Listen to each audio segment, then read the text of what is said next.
Olá, pessoal. Sejam muito bem-vindos a mais um episódio do Falando em Fraude, o podcast que traz para vocês visões atuais e profundas em tudo que tangencia tecnologia, segurança e comportamento digital. Eu sou Rodrigo Sanches, Head de Estratégia de Mercado da Serasa Experian e tenho o prazer de começar hoje a assumir essa bancada para essas discussões que vão acontecer aqui periodicamente e que eu espero que agrade vocês a cada novo tema que nós trouxermos. Hoje a gente vai discutir um tema que está muito relevante e que é uma discussão que está no meio entre negócios e consumidores, experiência e segurança. Como equilibrar esses dois pilares de uma maneira correta? E para a gente conversar a respeito disso e para a gente poder fazer trocas aqui muito ricas, eu tenho dois convidados muito especiais aqui hoje comigo. Primeiro, Paulo Roberto Correia, Head de Laboratório de Inovação do Bradesco, e Diego Santos, Head de Inovação da Wake. Muito bem-vindos. Muito Obrigado, bom. Rodrigo. Um prazer estar aqui. Prazer é todo prazer. meu em recebê-los.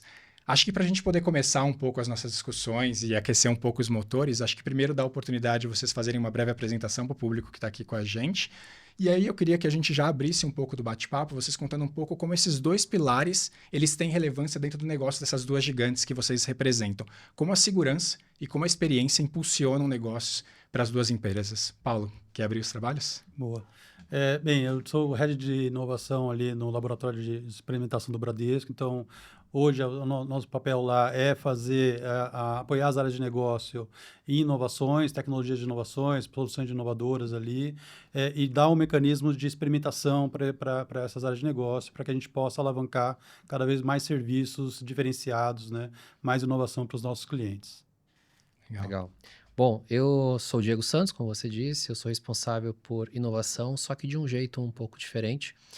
Eu acredito que a inovação está muito permeada na companhia como um todo e eu cuido de um pilar muito específico que é o ecossistema de parceiros, tanto de agências que implementam o e-commerce dos nossos clientes, evoluem esses e-commerce, como também os parceiros de tecnologia que trazem também a inovação para o nosso cliente. Então, meu papel é conseguir orquestrar essas necessidades que o nosso cliente tem, acoplar essas tecnologias de uma forma que fique simbiótica com a nossa plataforma e entregar uma experiência cada vez mais interessante e de valor para o consumidor, que é o cliente do nosso cliente. Perfeito. E acho que, de alguma maneira, orquestrar todo esse ecossistema cada vez mais complexo, né? Ou seja através de muitas parcerias, ou seja, através, inclusive, do incremento da expectativa do consumidor na ponta, acho que é um desafio que a gente vem vivendo cada vez mais forte dentro desse ecossistema. E a gente vê que esses pilares, de alguma maneira, segurança e experiência, eles deveriam caminhar juntos. Mas nem sempre é assim, né? Às vezes, quando a gente coloca o tema prevenção à fraude em cima da mesa, às vezes parece que a gente está jogando um pouco contra a conversão deste processo. Eu queria entender com vocês se vocês enxergam que isso ainda é um dilema, de fato, que existe, se a gente está conseguindo equilibrar isso, ou se a gente vê aí no mercado um desafio da gente conseguir encontrar esse ponto mediano de equilíbrio entre segurança e conveniência para o consumidor. Legal. Diego. Por favor, bom, vamos lá. Eu acho que esse dilema ele é antigo e vai permanecer sempre. Eu acho que ele não vai acabar, né? Você, de um lado, busca a experiência para converter mais, para gerar mais valor para a companhia, ao mesmo tempo que a segurança ela também é um pilar importante, porque em um incidente de segurança você causa uma série de prejuízos que não são tão tangíveis até que eles aconteçam. Então, meu mercado, de onde eu venho, antes ainda de Wake, é muito voltado para infraestrutura de data center, cloud computing, e segurança é um tema central. Ao mesmo tempo que ele é um tema infinito, porque você pode investir todo o seu capital e ainda assim não chegar na segurança que você acredita do 100%, que eu acredito que seja uma coisa, não é uma utopia chegar nisso. Mas ao mesmo tempo, se você não olhar com um carinho, com cuidado, com um método, você abre uma porteira que não faz muito sentido do ponto de vista até de marca. Porque quando você pensa na experiência que você vai proporcionar para o cliente, a segurança ela tem que estar imbuída nisso. Imagina uma experiência de eu, como consumidor, fiz uma compra super bacana, consegui pagar, consegui receber o produto e, de repente, meu cartão foi fraudado. Qual é a experiência que eu estou entregando para esse cliente? Não é a experiência que eu quero entregar. Então, se eu não colocar a segurança como um dos pilares importantes para que eu cuide da experiência do cliente, eu já estou falhando por princípio. Então, a segurança e a experiência, eu gosto de usar o termo que é mais do que apenas o equilíbrio, a gente precisa harmonizá-las para que elas se encontrem num ponto que faça sentido para aquele contexto. E aí a gente entra, inclusive, num conceito da hiperpersonalização. O que que é o contexto daquele momento, daquele produto, daquele cliente, por aí vai. Acho que é um ótimo ponto, né? Porque, na verdade, a experiência do cliente ela não acaba na execução da transação ou na efetivação de uma compra, ela vai até o final do ciclo, né? E acho que você descreve bem, Diego. Se ele tem a jornada toda dele super fluida, ele teve uma excelente experiência para fazer a aquisição de determinado produto, mas no final, se ele foi fraudado, a experiência no final ela está comprometida, mesmo que a jornada digital tenha sido super benéfica. E aqui, Paulo, imagino que esse desafio para o Bradesco também seja gigante, né? Porque é uma instituição que gera essa relação de confiança com o consumidor. E como esse trade-off está sendo equilibrado pelo banco? Ou seja, como é que você enxerga o comportamento hoje do consumidor brasileiro? Se ele está sendo mais adepto a esse tipo de iniciativa? Se de fato, como o Diego trouxe para a gente, segurança faz parte da experiência esperada pelo consumidor? Como é que você enxerga isso? De fato é um grande desafio, mas assim, olhando para banco sem segurança não existe banco. Então, é um dos pilares fundamentais do banco, essa relação de confiança que você cria com o cliente, baseado nessa segurança, né? Mas, de fato, hoje em dia, você tem que trazer a discussão de segurança tem que se aproximar da área de negócio e ela tem que ser embarcada na concepção dos produtos também. Então, antigamente, isso que gerou muito essa percepção de trade-off, né, entre negócio e segurança, porque antigamente se pensava muito na jornada de negócio, na jornada de serviço, e depois você trazia um acoplamento de segurança. Isso gerava muito atrito, né? Hoje em dia, quanto mais você trouxer a discussão de segurança para o início da concepção do serviço, você consegue ter oportunidades de encaixá-la, se segurando de forma mais fluida. Né? Então, a gente tem visto, de fato, o cliente tem essa percepção de que a segurança está lá, mas ela não necessariamente precisa ser explícita toda hora. Né? Então, esse equilíbrio é que a gente tem feito ali, de novo, com a hiperpersonalização, né? Mecanismos como adaptação, autenticação adaptativa, você entender aquele contexto do momento do cliente, são uma série de oportunidades que você tem justamente para calibrar bem esses mecanismos de segurança ali e dar uma jornada fluida para o cliente, sem onerá-lo ali com atritos demais na parte de segurança, né? Legal. E, Diego, você comentou um pouco dessa orquestração de ecossistema que você faz através das empresas parceiras que hoje a Wake trabalha. Você entende que, assim como os consumidores que estão mais abertos, como o Paulo acabou de descrever, as empresas também estão mais abertas a entender como equilibrar essa jornada e a, de fato, trabalhar com os elementos necessários para proteger o consumidor na ponta? Eu acho que sim. Eu acho que uma coisa que puxou muito, que é um elemento que a gente não colocou ainda dentro da segurança, mas tá, querendo ou não, ele faz parte, é a privacidade.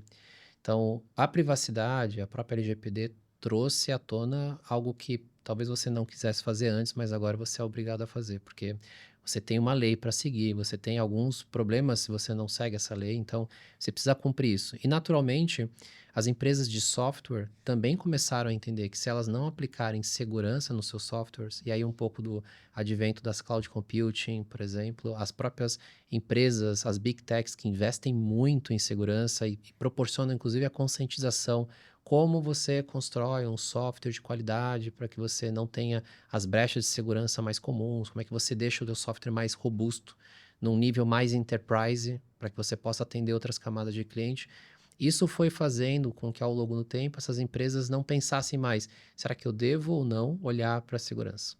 Então, no meu ponto de vista, quando eu olho para a tecnologia, eu já vejo as empresas muito preocupadas com esse quesito. Segurança, privacidade, sem perder o olhar, que é um pouco do que você trouxe, de, desde o começo do processo, essa jornada ser desenhada junto.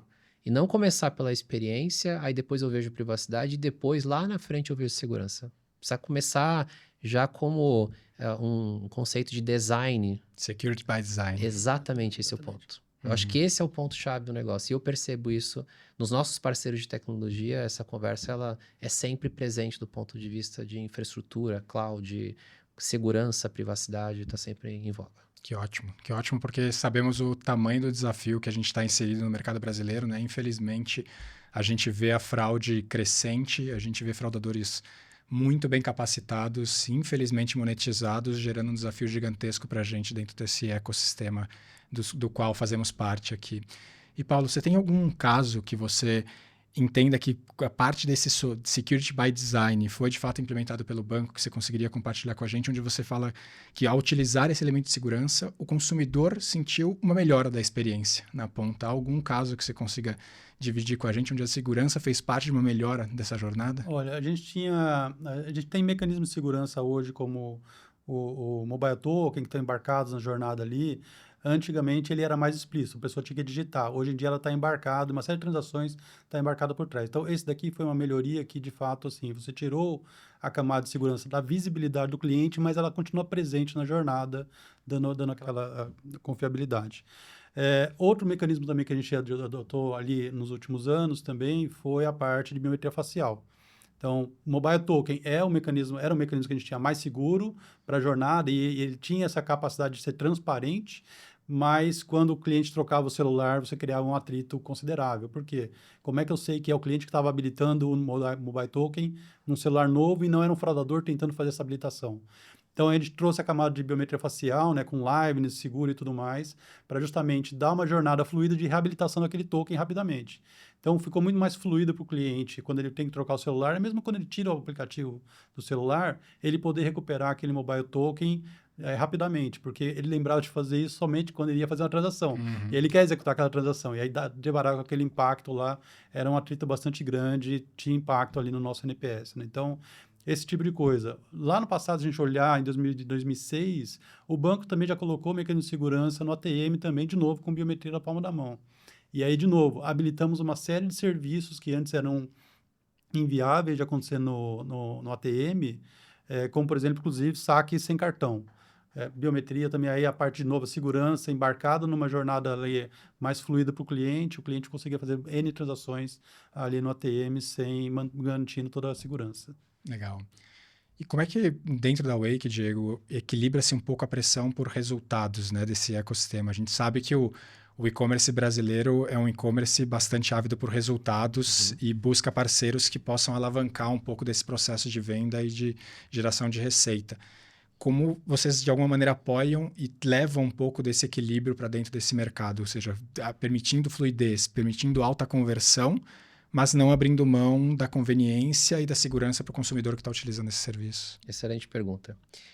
Nós, enquanto plataforma, a gente precisa ser agnóstico às soluções que estão disponíveis no mercado e entregar opções para que o nosso cliente possa usar como se fossem peças de Lego e montar o quebra-cabeça que faça mais sentido para ele. Então, olhando o que é o conceito de uma plataforma, a Wake, por si, ela precisa ter segurança, privacidade, os conceitos, os princípios dela precisam ser norteados por isso, para que a gente possa permitir o acoplamento desses parceiros de tecnologia em cima dessa tecnologia de plataforma e o cliente ter flexibilidade, um conceito que a gente fala muito dentro de casa, que é o headless.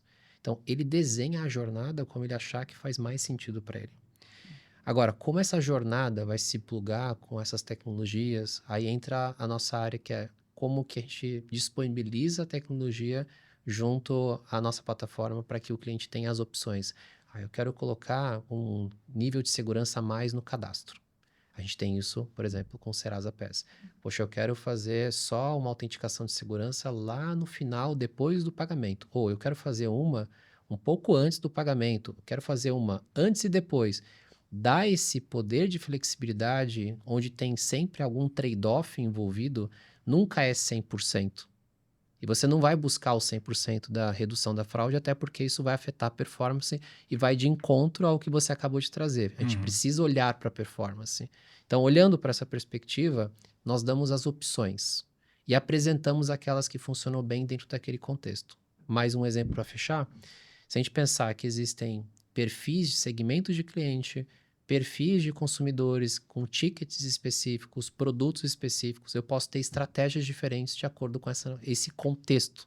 E aí que vem um pouco dessa personalização, tanto na perspectiva do varejista, como também ajudar ele a olhar para a perspectiva do consumidor, para que ele entre nesse mundo da hiperpersonalização, de um negócio que hoje todo mundo fala que é a IA, né? Então, acho que a gente vai falar sobre isso aqui hoje também, e como usar esse tipo de tecnologia para ajudar ele a entregar essa experiência sem perder a performance.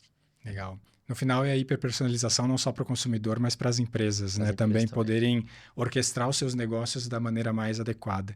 Isso. E acho que pegando o teu gancho, então, de inteligência artificial, porque acho que é um tema que quando participamos de evento atualmente, todos os eventos colocam como uma das pautas mais discutidas.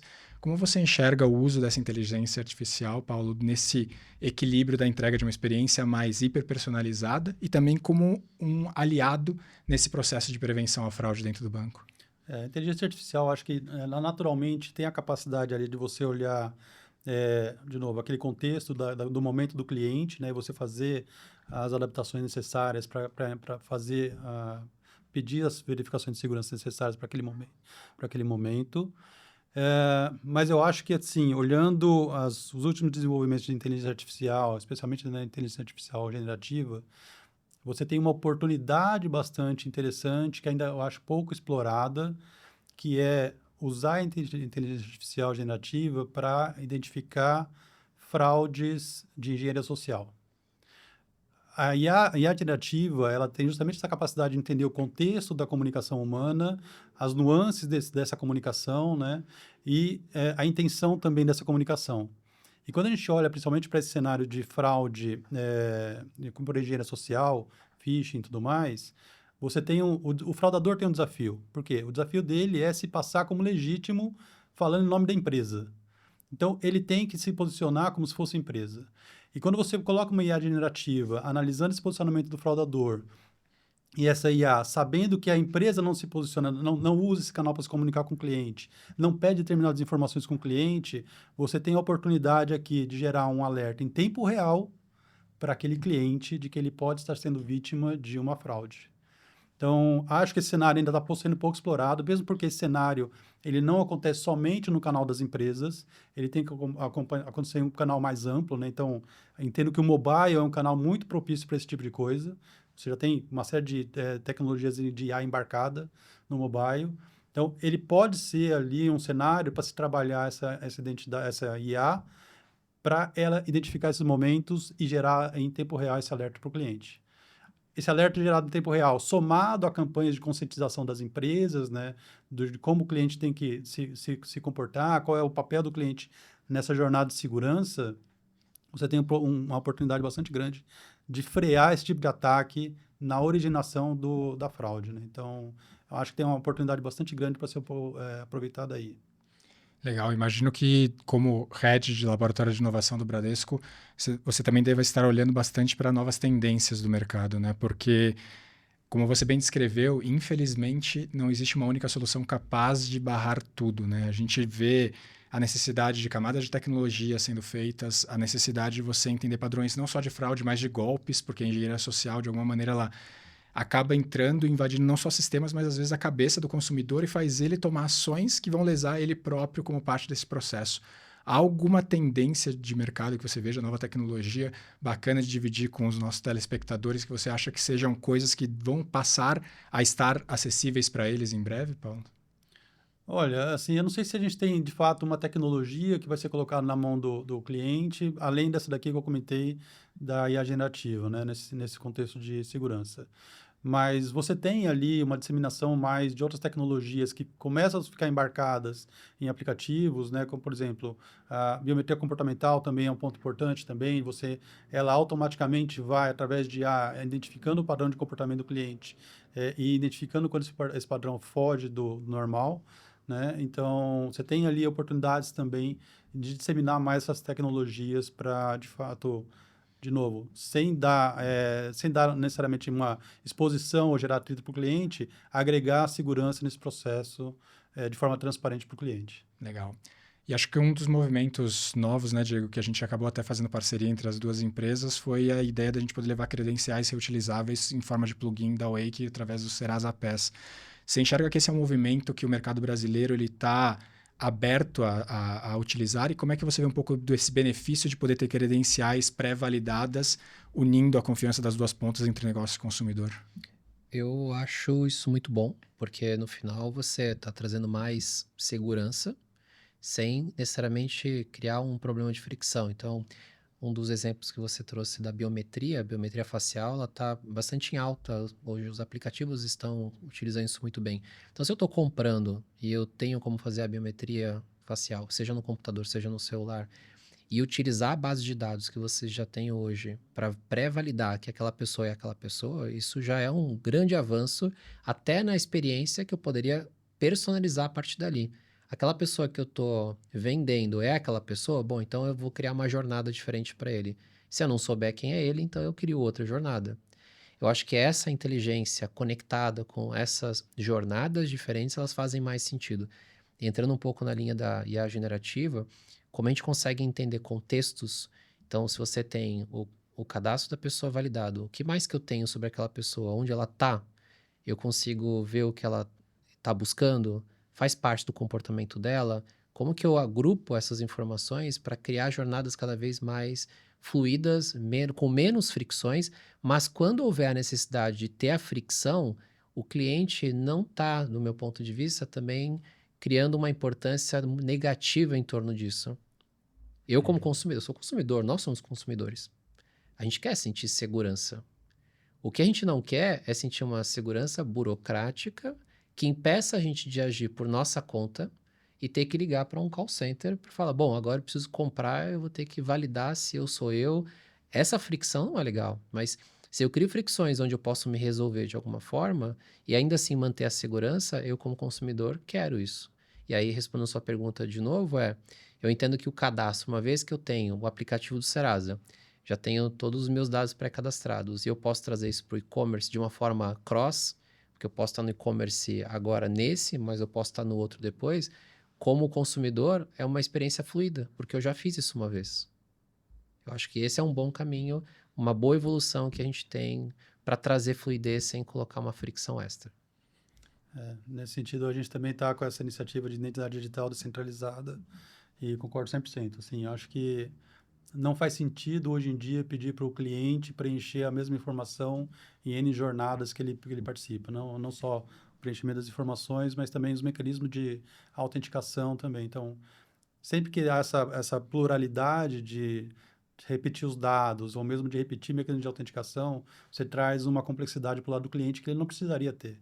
Então, a identidade digital justamente tem essa capacidade de você criar uma malha de transferência de arquivo seguro com uma origem confiável, né, que é a origem de uma Serasa ou do Bradesco, que já fez um Know Your Customer ali robusto, e isso daqui ser reaproveitado em N jornadas ali do varejo ou qualquer outra jornada ali pelo cliente. Trazendo valor, inclusive, para o cliente, né, que passa a ter um mecanismo mais fácil, né, de compartilhar essas informações. Com um clique só, ele já compartilha tudo aquilo lá. E principalmente também para o caso da empresa, né, que recebe um cliente muito mais qualificado, um dado muito mais confiável, diminuindo seus custos, né, e simplificando suas jornadas, justamente no onboard desse cliente ali. E aí abre-se outra oportunidade, como você bem disse ali, de hiperpersonalização para o lado daquela empresa, né? Então, você ofertar soluções ali customizadas para o cliente, porque você identificou bem aquele cliente logo na entrada e você consegue dar um caminho diferenciado para aquele cliente, baseado nessa identificação segura. Posso fazer mais um comentário Claro, sobre por isso? favor. E ainda sobre o cadastro e sobre essa questão da tecnologia, e a generativa, elas já estão aí, estão disponíveis. Alguns estão usando mais, outros menos. Quando você pensa no cadastro, no que a gente desenvolveu em conjunto, se você olhar, levantar o capô do que vocês desenvolveram enquanto Serasa, já tem uma série de mecanismos de machine learning, inteligência artificial. Já existem várias tecnologias que quando eu, como varejista, por exemplo, compro essa tecnologia, eu já estou embarcando IA dentro do meu contexto sem precisar me aprofundar na IA.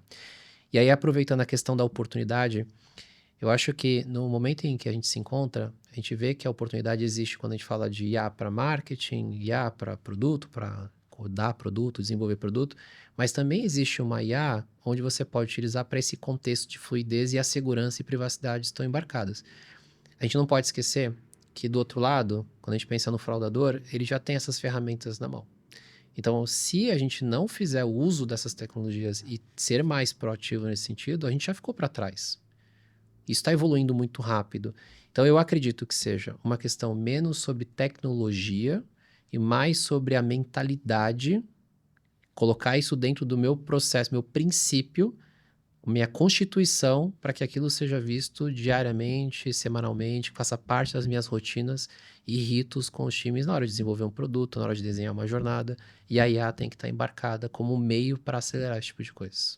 Acho que esse teu comentário ele é muito relevante, Diego. Em alguns dos fóruns que eu participo, eu costumo dizer, inclusive, que se as empresas enxergam a segurança como um diferencial competitivo, perde a sociedade como um todo nesse processo, porque, infelizmente, a gente precisa lidar com esse cenário de prevenção à fraude como uma ação de cooperação e não como uma ação isolada em que cada uma das empresas pode vencer esse jogo. Os fraudadores, eles são organizados, eles compartilham informações, são muito rápidos e bem preparados, como você citou, e se a gente jogar isolado esse jogo, a gente vai estar perdendo com eles, infelizmente, como parte desse processo. Né? E perde uma oportunidade, porque esse compartilhamento de informações que acontecem só entre essas duas empresas que estão aqui, já faz com que um fraudador que está tentando alguma coisa aqui, vai tentar daqui a pouco aqui. E a gente pode antecipar isso. Aí a gente pode até fazer uma brincadeira na analogia. A gente tem a inteligência artificial e eu tenho brincado que a gente também tem a inteligência artesanal. Nós, humanos, a gente precisa trazer um pouco da nossa inteligência e falar, pô, peraí, vamos trocar informações entre nós, já que temos conectividade, já que podemos fazer parte de comunidades, e como a gente consegue instruir melhor essa IA para que ela tenha mais capacidade ainda de prevenir a fraude, de novo, melhorando a experiência do consumidor. Sem dúvida. E como você bem citou, né? Na verdade, acho que nas 3 empresas que representamos aqui, na verdade, a AI não é um tema nem tão recente, né? A gente já vem utilizando ela porque a quantidade de volume de dados que a gente processa seria inviável fazer sem o uso da inteligência artificial. Acho que o que ela se tornou foi popular e acessível a todos para virar, de alguma maneira, essa ferramenta que impulsiona, tanto para o bem quanto para o mal, as iniciativas que a gente vê acontecendo hoje em dia no mercado. Perfeito. E, Paulo, nessa parte de conscientização e de colaboração, você comentou também um pouco sobre o processo que a gente precisa fazer de educativo do consumidor, né? Porque muitas vezes, acho que, infelizmente, acho que talvez como parte um pouco de alguns comportamentos que a gente enxerga, são pessoas que, às vezes, por mais que estejam orientadas, por mais que estejam com jornadas claras que estão levando para ela uma segurança, tentam pular algumas etapas deste processo. Tem alguma mensagem que você gostaria de passar para o consumidor o quanto é importante e o quanto é sólido o trabalho que o Bradesco vem fazendo? Porque acho que também se a gente rebobinar essa fita lá atrás, talvez bancos, instituições financeiras no Brasil olhavam a segurança como um tabu. E durante os últimos anos a gente tem visto um processo muito forte, inclusive do Bradesco, sendo um dos propulsores muito, acho que, corajosos e coerentes com a sociedade, de levar esse tema a público e educar o consumidor de que esse é um tema que ele precisa ter cuidado. Como é que você vê um pouco desse engajamento dos cuidados que o consumidor precisaria ter nessa jornada que a gente tem hoje? É um ponto importante. De fato, a questão de segurança hoje, as empresas e os bancos principalmente, né, elas têm uma atenção já de longa data com relação a isso. Como eu comentei no começo, é um pilar fundamental do setor bancário. Então, há muito investimento nessa questão e os bancos cada vez mais tentando olhando essa questão também da usabilidade, encaixando a segurança nas jornadas fluídas ali. Mas o banco vai até onde seus canais conseguem enxergar. A fraude, ela ocorre também muito fora dos canais dos bancos, das empresas de forma geral, né? Então, muitas fraudes começam em outros canais, onde o fraudador tenta se passar ali pelo banco e induz o cliente a fazer fraudes ou compartilhar informações. Tem até o que a gente chama de fraude segura, ou seja, o cliente faz a fraude e aí todos os mecanismos das empresas que estão calibrados para aquele comportamento, eventualmente pode passar. Então, é importante justamente essa conscientização das pessoas, qual deve ser uma postura de segurança, né? Então, entender que configurar corretamente o celular, tela de bloqueio, até a questão de manter os aplicativos lá bancários numa área segregada segura, né? Você ter senhas fortes e que não sejam repetitivas também. Uma série de características e comportamentos que a gente já vem trazendo sempre, é importante que o cliente entenda isso e adapte no seu dia a dia ali, coloque na sua dinâmica do dia a dia. Com isso, de fato, primeiro, o cliente passa a ser a primeira barreira de proteção contra a fraude E o banco também, mesmo que isso daqui passe, o banco tem mais informações ali para você tratar isso.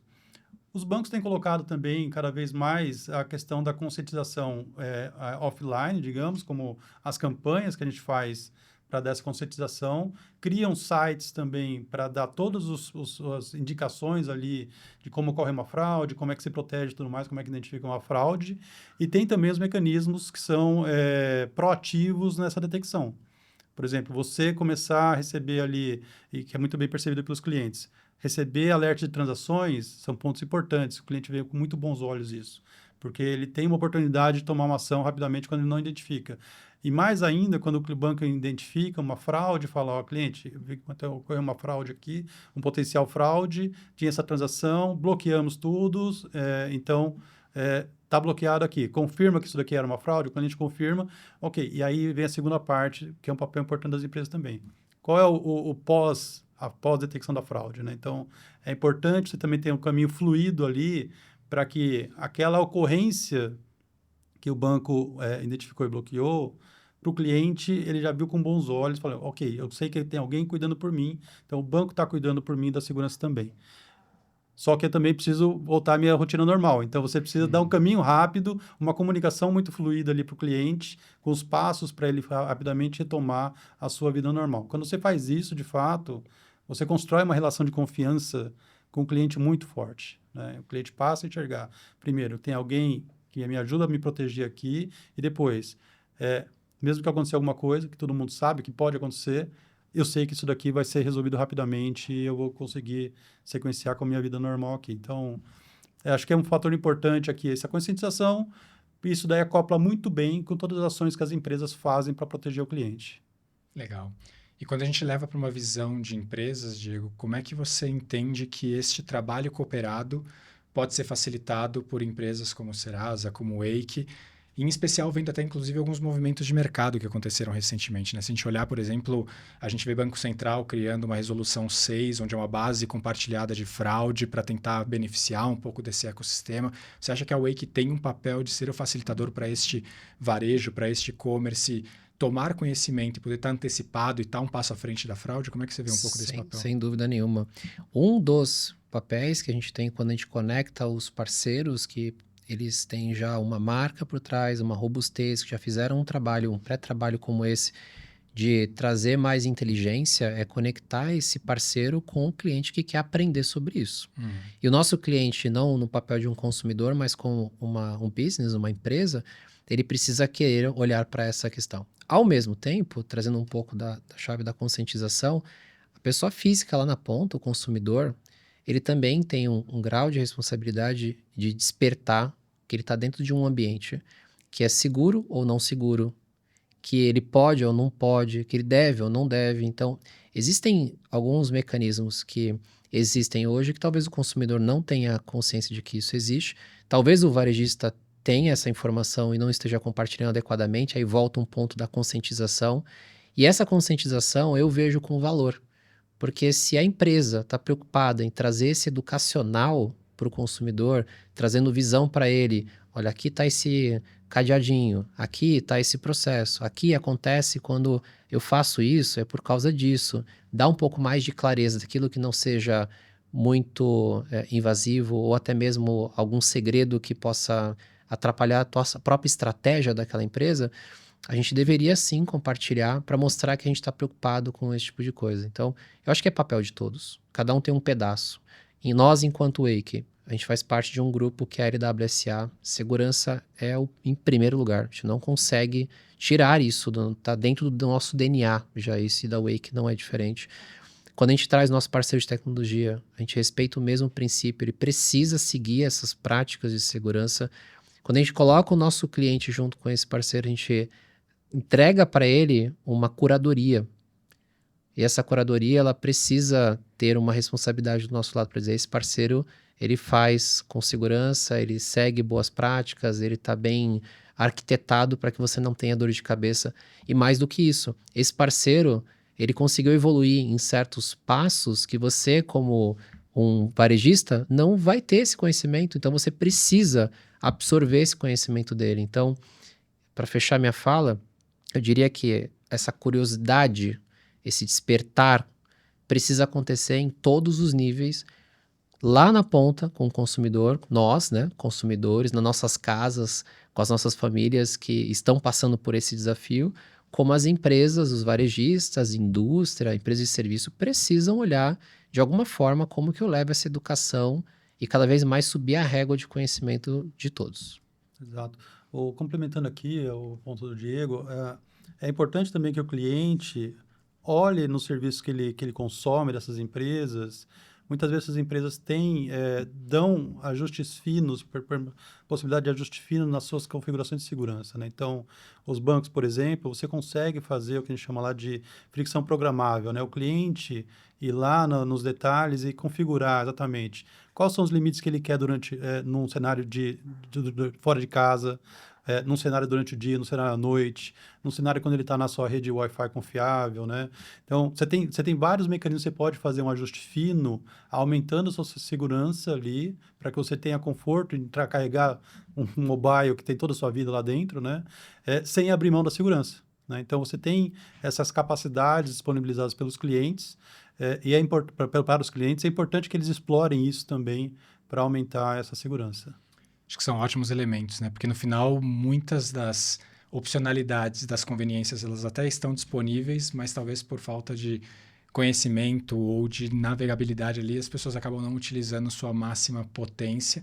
E eu concordo também muito contigo, Diego, de que esse engajamento e a gente garantir que a gente consegue dar fluidez nesse processo de comunicação e de esclarecimento para a ponta, para o consumidor, eles são vitais, porque senão acaba o próprio comércio sendo lesado, né? Eu sou prova viva disso muitas vezes. Às vezes, quando você está num site, você não sente confiança, você para aquele fluxo no meio do caminho, porque hoje, se você não se sente seguro, é melhor você não dar aquele passo, porque o risco ele é muito grande. E a gente vê movimentos como o do Bradesco, onde você gera essa relação de educação, e isso se reverte em negócios, porque gera confiança, o usuário está mais cômodo para continuar naquela jornada digital, e isso cria recorrência no uso de um serviço disponibilizado por eles.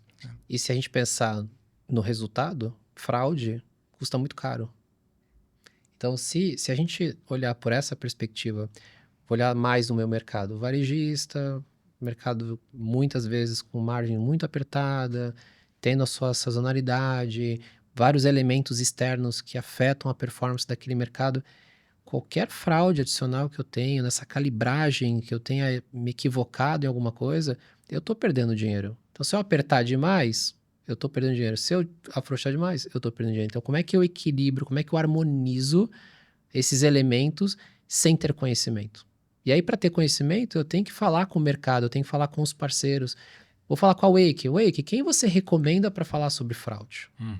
Com quem eu posso falar? Qual o nome e sobrenome da pessoa? Que case com outros clientes que eu posso conversar e trocar do mesmo segmento, que tenha aprendido alguma coisa que eu possa compartilhar e a gente troca informações. Além de ser um networking super bom, rico para todo mundo, acaba sendo uma troca que faz você elevar o conhecimento e ter ideias de como que você pode ter mais performance no teu negócio. Sem dúvida. A gente fala muito na Serasa de que a gente leva todas as nossas soluções e serviços buscando equilibrar uma tríade do real custo da fraude, que é o custo da prestação do serviço como tal, é o custo das perdas da fraude, porque infelizmente, como você disse, Diego, fraude zero só existe com venda zero, porque no cenário que a gente está, a fraude está presente, mas também qual é a perda que eu tenho na minha conversão, da venda do meu serviço, quando eu fecho demais essa torneira. Quando eu equilibro esses três, a mesa para de pé de maneira sustentável. Se eu desequilibro um desses pés, a mesa provavelmente vai tombar, porque o equilíbrio não está bem sustentado. Né? E nessa mecânica que você trouxe, que eu acho fantástica, vou pegar o gancho aqui do que você disse sobre o aplicativo, onde eu, como consumidor, posso personalizar os parâmetros daquilo que eu acredito que seja segurança e fluidez ao mesmo tempo para mim. Se eu estou em casa, se eu não estou em casa, o horário, eu consigo parametrizar as coisas. Com a IA, eu posso hoje buscar tecnologias que eu deixe isso mais fluido ainda e descubra coisas que eu, como consumidor, não sei. Então, se eu utilizar esse mecanismo como empresa, com esse dado que ele está provendo para mim, ao mesmo tempo que eu dou insights para ele, olha, tá vendo aqui nesse cenário, quando acontece isso, você quer ativar esse negócio aqui? Isso aqui vai trazer mais fluidez para você e mais segurança para mim. Isso vai caminhando para a hiperpersonalização que sem a IA que a gente tem como hoje, a generativa, ela não era possível fazer. Era no máximo parametrizável. Hoje ela é parametrizável e a gente consegue personalizar ela de forma muito dinâmica. E escalar. Escalável. E aí eu acho que, de novo, a identidade digital descentralizada, né, no formato como estamos trabalhando aqui, tem esse potencial, porque no momento que você passa a utilizá-la em diferentes canais, você tem um entendimento muito maior para o cliente ali, nessa hiperpersonalização, qual o comportamento do cliente, né? E justamente nesse ponto do Diego, aí você consegue que a IA vá fazendo sugestões de como você calibra justamente essa dinâmica ali, baseado nesse perfil de comportamental do cliente.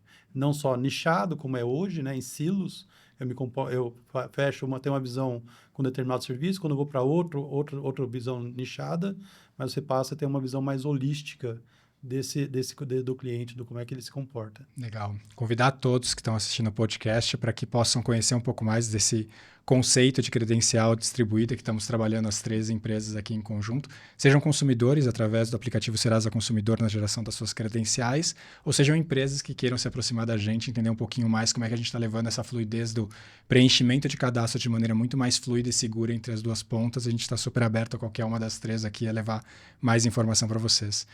Diego, Paulo, a gente está caminhando, acho que para o final aqui do nosso podcast, mas eu queria deixar um espaço antes para vocês poderem passar uma mensagem final para os telespectadores que estão aqui com a gente, ouvindo, assistindo nosso podcast, acho que mostrando um pouco desse trabalho que as empresas vêm fazendo, equilibrando e levando esse benefício entre experiência e segurança para o mercado. Quer começar, Diego? Por favor, claro. Bom, a mensagem eu acho que a gente está num momento que as coisas estão acontecendo muito rápidas, vai ser mais rápido, no meu ponto de vista, e a gente precisa ter um ar de curiosidade constante para saber, na perspectiva de uma empresa, um varejista, o que a gente precisa aprender para ficar cada vez mais no hype dessa tecnologia, usando inclusive parceiros de forma inteligente. Então, é um esforço inteligente, não é de qualquer forma, para que a gente possa usar essa cadeia de ecossistema já curado por outras empresas que eu confie. Então, ter fornecedores de confiança é fundamental para esse tipo de coisa, para que eu possa abraçar essas tecnologias, embarcar na minha necessidade como jornada, aquilo que eu tenho que entregar como valor para o meu cliente final, independente de qual seja o seu contexto. E, ao mesmo tempo, como consumidor, eu também preciso despertar o interesse em conhecer mais esses mecanismos, aqueles que estão presentes no meu dia a dia, para que eu também consiga confiar nas marcas corretas, nos sites corretos. Não adianta só um lado, é um pouco do equilíbrio das duas coisas aqui. Então, para a gente aumentar a maturidade do todo, a gente precisa fazer com que essas duas pontas levem seu conhecimento. E nós, enquanto Wake, a gente faz um trabalho bem importante, tanto na camada de plataforma transacional para garantir a transação de ponta a ponta, do ponto de vista de segurança, privacidade, usando também esses parceiros que garantem junto conosco essas ferramentas mais atualizadas dentro de um processo que seja flexível, sem perder performance. Então, a mensagem final é possível entregar segurança na experiência com muita flexibilidade, sem perder performance no negócio. Excelente. Bom. Paulo? Meu recado aqui é mostrar, então, que as empresas têm se esforçado, como o Diego trouxe, para colocar, embutir a segurança nas suas jornadas, mas é importante também o papel das pessoas ali, entender como é que você toma uma postura proativa na questão de segurança, né? Então, entre nos sites das suas empresas, olhem ali quais são as dicas de segurança. O Bradesco tem um site específico na nossa página principal ali, que dá essas dicas de segurança, proteção. Estamos agora com uma campanha importante do Cilada, né, que é bem bacana ali, bem humorado ali, mas que mostra para o cliente, né, essa questão de tem essa percepção, né, não só para o banco, mas para qualquer transação, qualquer relacionamento que a pessoa tem essa percepção de que algo pode não ser suspeito na relação ali com quem está te abordando, né? Então, é importante entender esse papel, ser curioso, de novo, com um ponto que o Diego trouxe, em quais são os mecanismos que as empresas estão te disponibilizando no ponto de vista de segurança e use-os, né? Trabalhe com eles ali para você ter umas jornadas fluídas no dia a dia, mas que elas te protejam também na ocorrência de uma eventualidade de tentativa de fraude. Perfeito. No final das contas, acho que a gente chega a uma conclusão aqui de que não é uma escolha entre segurança e experiência, é a possibilidade da gente, com a tecnologia, com a expertise e com o processo educativo, equilibrar ambos da maneira mais conveniente, tanto para empresas como para consumidores. É isso. Sem dúvida. Não é uma escolha. Excelente, muito bom. Queria agradecer demais o tempo de vocês e a participação aqui, Diego, Paulo. Foi um prazer. Acho que muito conhecimento, muita notoriedade do que vocês trazem de bagagem das empresas. E não tenho dúvidas de que todos que nos assistiram aqui estão felizes de poder contribuir e receber um pouco desse presente de vocês, desse conhecimento. Convido a todos a continuar seguindo a gente nos canais. Espero que o próximo episódio seja tão bom e com tanta qualidade como esse que vocês nos presentearam hoje. E é um prazer estar aqui com vocês. Obrigado.